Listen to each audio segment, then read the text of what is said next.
Good morning to all student, welcome back. जैसा कि आपको पता है हमारा बायोलॉजी का 9th चैप्टर चल रहा था एंजाइम।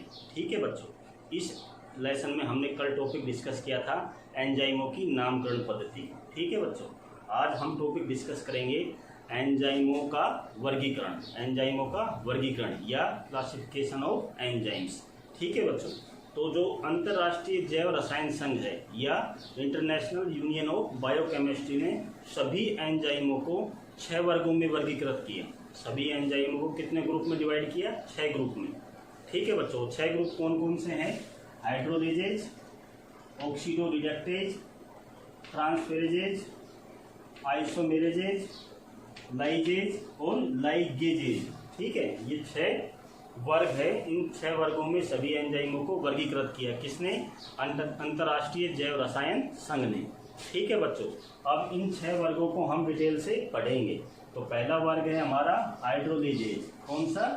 हाइड्रोलेजेज। ठीक है बच्चों, तो हाइड्रोलेजेज वर्ग के एंजाइम क्या काम करते हैं? तो देखिए, हाइड्रोलेजेज वर्ग के एंजाइम जल अपघटन की क्रिया को उत्प्रेरित करते हैं। कौन सी क्रिया को?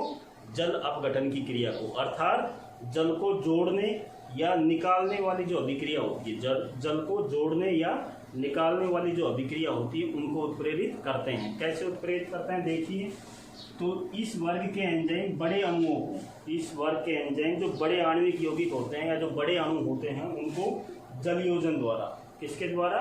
जलयोजन द्वारा छोटे अणुओं में तोड़ देते हैं। जलयोजन द्वारा छोटे अणुओं में तोड़ देते हैं। ठीक है, इसके अलावा इस वर्ग के एंजाइम जो छोटे अणु होते हैं उन छोटे छोटे अणुओं को जोड़कर बड़े आणविक यौगिकों के निर्माण की क्रिया को, छोटे अणुओं को जोड़कर बड़े आणविक यौगिकों के निर्माण की क्रिया को उत्प्रेरित करते हैं। लेकिन इस क्रिया में क्या होगा? जल के अणु मुक्त होते हैं। इस क्रिया में जल के अणु मुक्त होते हैं। ये ध्यान रखना आप कि जब बड़ा आणविक यौगिक जलयोजन क्रिया द्वारा टूटता है तो छोटे अणुओं का निर्माण होता है, उसमें जल के अणु यूज में आ रहे हैं, उपयोग में आ रहे हैं, जलयोजन द्वारा हो रहा है।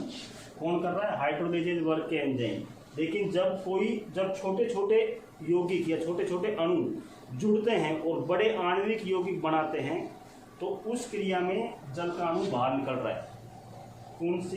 इन अभिक्रियाओं को कौन उत्प्रेरित कर रहा है? हाइड्रोलेजेज वर्ग के एंजाइम उत्प्रेरित कर रहे हैं। ठीक है बच्चों, इस वर्ग के एंजाइम्स के एग्जाम्पल की बात करें तो एग्जाम्पल है फ्यूमेरेज और इनोलेज। ठीक है बच्चों, तो ये था हाइड्रोलेजेज वर्ग, एंजाइम का हाइड्रोलेजेज वर्ग। अब तो डिस्कस करेंगे हम ऑक्सीडो रिडक्टेज जो वर्ग है एंजाइम का, उसको डिस्कस करते हैं। ठीक है, एंजाइम का अगला वर्ग है ऑक्सीडो रिडक्टेज। कौन सा? Oxido reductase. तो इसको समझते हैं।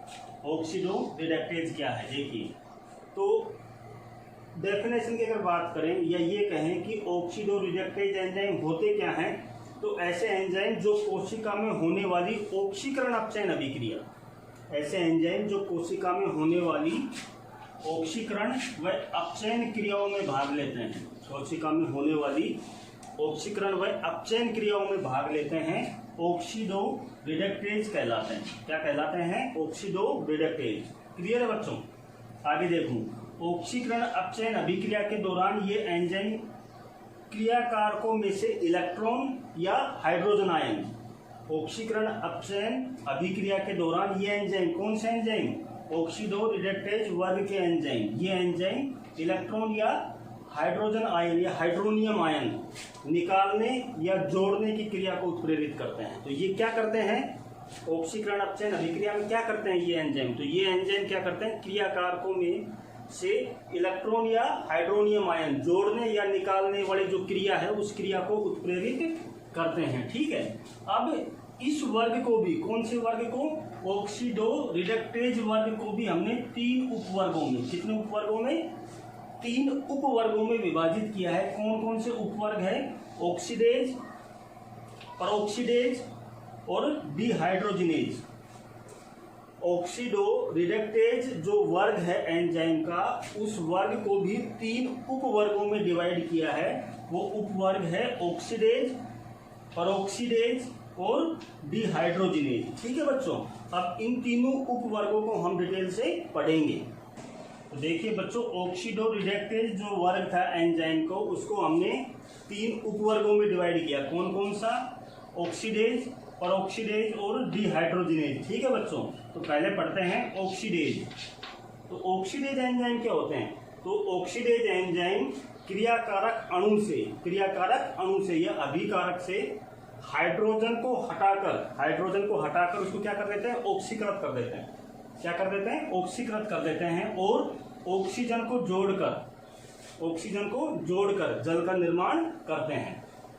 तो ऑक्सीडो रिडक्टेज एंजाइम जो वर्ग है, उसका जो पहला उपवर्ग है ऑक्सीडेज, तो ऑक्सीडेज उपवर्ग के एंजाइम क्रियाकारक अणु से हाइड्रोजन को हटाकर उनको क्या कर देते हैं? ऑक्सीकृत कर देते हैं और ऑक्सीजन को जोड़कर जल का निर्माण करते हैं।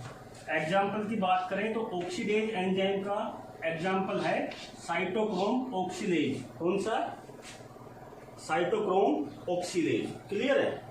अब बात करते हैं परऑक्सीडेज की। किसकी? परऑक्सीडेज की। तो ये एंजाइम H2O2 मतलब हाइड्रोजन परऑक्साइड, ये एंजाइम हाइड्रोजन परऑक्साइड को ऑक्सीकारक के रूप में प्रयोग करते हैं।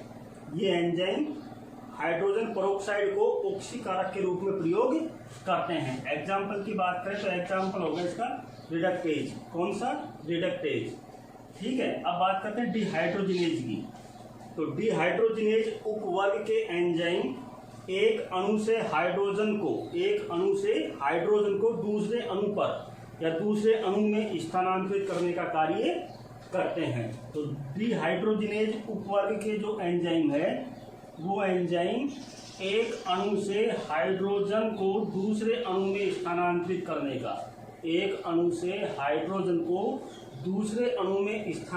करने का, कार्य करते हैं। ठीक है, एग्जाम्पल की बात करें तो एग्जाम्पल है इसका अल्कोहल डिहाइड्रोजिनेज।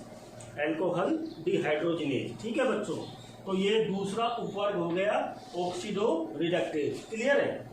तीसरा पढ़ेंगे हम ट्रांसफेरेज। ठीक है बच्चों, अगला एंजाइम का वर्ग है तीसरा ट्रांसफेरेजेज। कौन सा? ट्रांसफेरेजेज। तो इसको देखते हैं हम। तो ऐसे एंजाइम जो क्रियाकारक से किसी समूह, लेकिन यहाँ ध्यान देना है, किसी समूह लेकिन हाइड्रोजन को छोड़कर, ये चीज याद रखनी है आपको। तो ऐसे एंजाइम जो एक क्रियाकारक से किसी समूह हाइड्रोजन को छोड़कर, किसी समूह, कौन से समूह? तो एमिनो हो गया, फास्फेट हो गया, कीटोन हो गया आदि, इन समूहों को एक क्रियाकारक से दूसरे क्रियाकारक पर स्थानांतरित करते हैं।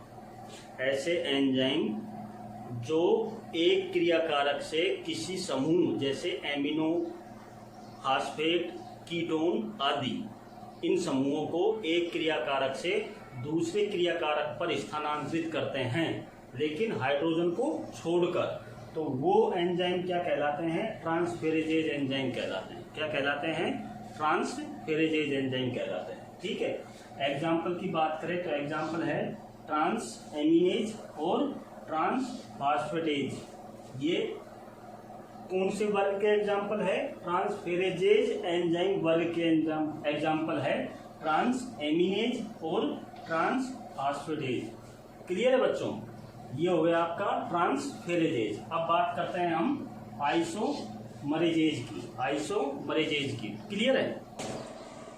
अगला एंजाइम का वर्ग है आइसोमरेजेज। ठीक है बच्चों, तो ऐसे एंजाइम, कौन से? आइसोमरेजेज वर्ग के एंजाइम। तो ऐसे एंजाइम क्रियाकारक अणुओं में अंतरा आणविक पुनर्विन्यास को उत्प्रेरित करते हैं। अब अंतरा आणविक पुनर्विन्यास क्या होता है? तो अर्थात ये क्रियाकारक अणु का समावयवी अणु बनाते हैं। समावयवी अणु आप जानते ही हो कि रासायनिक सूत्र तो समान हो, लेकिन संरचना सूत्र अलग अलग हो। जैसे भाई ग्लूकोज, ये भी क्या है? हेक्सो शर्करा है, 6 कार्बन वाली शर्करा है। फ्रैक्टोज, ये भी क्या है? हेक्सो शर्करा है, 6 कार्बन वाली शर्करा है, लेकिन दोनों क्या है? समावयवी है। दोनों का रासायनिक सूत्र तो समान है, लेकिन संरचना सूत्र अलग अलग हैं, ठीक है। तो आइसोमरेज वर्ग के जो एंजाइम होते हैं वो एंजाइम क्रियाकारक अणुओं में अंतरा आणविक पुनर्विन्यास को उत्प्रेरित करते हैं, अर्थात क्रियाकारक अणु का समावयवी अणु बनाते हैं, क्रियाकारक अणु का समावयवी अणु बनाते हैं। एग्जाम्पल की बात करें तो देखिए, ग्लूकोज से क्या बन रहा है, फ्रक्टोज बन रहा है, ग्लूकोज से फ्रक्टोज बन रहा है। तो दोनों है तो एक ही, दोनों का रासायनिक सूत्र सेम है, ठीक है, लेकिन दोनों का संरचना सूत्र अलग अलग है, ठीक है। तो ग्लूकोज का समावयवी अणु बन रहा है कौन सा, फ्रक्टोज। इस कौन उत्प्रेरित कर रहा है इस क्रिया को, इस क्रिया को कर रहा है फास्फो हेक्सो आइसोमरेज एंजाइम। कौन सा, फास्फो हेक्सो आइसोमरेज एंजाइम। तो ये एंजाइम कौन से वर्ग का हो गया, आइसोमरेजेज वर्ग का हो गया, क्लियर है। तो ये था वर्ग आइसोमरेजेज। अगले वर्ग की बात करते हैं लाइजेज। कौन सा, लाइजेज वर्ग, ठीक है। तो ये वर्ग देखिए, तो ये एंजाइम कौन से, लाइजेज वर्ग के एंजाइम। तो ये एंजाइम क्रियाकारक अणु में, क्रियाकारक अणु में बिना जल अपघटन किए, ये याद रखना है आपको, बिना जल अपघटन किए। तो ये एंजाइम क्रियाकारक अणु में बिना जल अपघटन किए सहसंयोजक बंध को तोड़कर, सहसंयोजक बंध को तोड़कर कुछ समूह के हटाने की क्रिया को उत्प्रेरित करते हैं, ठीक है। तो लाइजेज एंजाइम क्या कर रहे हैं, लाइजेज एंजाइम क्रियाकारक अणु में बिना जल अपघटन किए किसी सहसंयोजक बंध को तोड़कर समूह को हटाने की जो क्रिया है उसको उत्प्रेरित करते हैं, ठीक है। एग्जाम्पल की बात करें तो एग्जाम्पल होगा इसका एल्डोलेज। एल्डोलेज जो एंजाइम है वो कौन से वर्ग का है, लाइजेज वर्ग का है। कौन से वर्ग का है, लाइजेज वर्ग का, क्लियर है बच्चों। तो अब ये हो गया कंप्लीट। अब पढ़ते हैं छठा वर्ग लाइगेजेज। कौन सा, लाइगेजेज, ठीक है बच्चों। तो एंजाइमों का अगला वर्ग है लाइगेजेज। कौन सा, लाइगेजेज, ठीक है। तो इसको पढ़ते हैं हम लाइगेजेज एंजाइम वर्ग को। तो ये जो एंजाइम होते हैं या इस वर्ग के जो एंजाइम होते हैं वो संघनन क्रिया द्वारा, किसके द्वारा, संघनन क्रिया द्वारा, संघनन क्रिया द्वारा नए पदार्थों के संश्लेषण को प्रेरित करते हैं या नए पदार्थ के निर्माण को प्रेरित करते हैं, ठीक है। इस क्रिया में एटीपी की आवश्यकता होती है, या इस क्रिया के लिए एटीपी की आवश्यकता होती है, या कहें कि ऊर्जा की आवश्यकता होती है। किस क्रिया के लिए, संघनन द्वारा नए पदार्थ के निर्माण की जो क्रिया है, जिसको कौन उत्प्रेरित कर रहा है, लाइगेजेज एंजाइम उत्प्रेरित कर रहा है। इस क्रिया के लिए एटीपी की आवश्यकता होती है, ठीक है। इस क्रिया में होता क्या है, तो इस क्रिया में दो यौगिकों को, इस क्रिया में दो यौगिकों को सहसंयोजक बंधों द्वारा जोड़ा जाता है, दो यौगिकों को सहसंयोजक बंधों द्वारा जोड़ा जाता है, क्लियर है बच्चों। इस वर्ग के एंजाइमों को, इस वर्ग के एंजाइमों को सिंथेटेज एंजाइम, कौन सा एंजाइम, सिंथेटेज एंजाइम के नाम से भी जाना जाता है, सिंथेटेज एंजाइम के नाम से भी जाना जाता है, क्लियर है बच्चों। अगर इस वर्ग के एग्जाम्पल की बात करें या इस वर्ग का जो एंजाइम है तो वह एंजाइम कौन सा है, pyruvate carboxylase enzyme. Pyruvate carboxylase enzyme कौन से वर्ग का है, लाइगेजेज वर्ग का है। कौन से वर्ग का है, लाइगेजेज वर्ग का है, ठीक है। तो यहाँ हमारा टॉपिक कंप्लीट होता है एंजाइमों का वर्गीकरण, ठीक है। इसी के साथ हमारा 9th चैप्टर जो चल रहा था एंजाइम वो भी कंप्लीट होता है, ठीक है बच्चों। इसी के साथ हम पढ़ रहे थे बॉटनी की सेकंड यूनिट, बॉटनी की सेकंड यूनिट जिसका नाम था पादप कार्य की फर्स्ट या प्लांट फिजियोलॉजी फर्स्ट, जिसमें 5 चैप्टर थे। वो 5 चैप्टर हमारे यहाँ कंप्लीट होते हैं। तो इसी के साथ हमारी प्लांट फिजियोलॉजी फर्स्ट या पादप कार्य की फर्स्ट जो कि बायोलॉजी की सेकंड यूनिट है वो भी कंप्लीट होती है। कल से पढ़ेंगे हम 3rd यूनिट जिसका नाम है प्लांट फिजियोलॉजी सेकंड या पादप कार्य की सेकंड, ठीक है। उसका पहला चैप्टर पढ़ेंगे हम प्रकाश संश्लेषण या फोटोसिंथेसिस, क्लियर है बच्चों, ठीक है। तब तक के लिए घर पे रहिए और सुरक्षित रहिए और डेली और नियमित रूप से पढ़ते रहिए।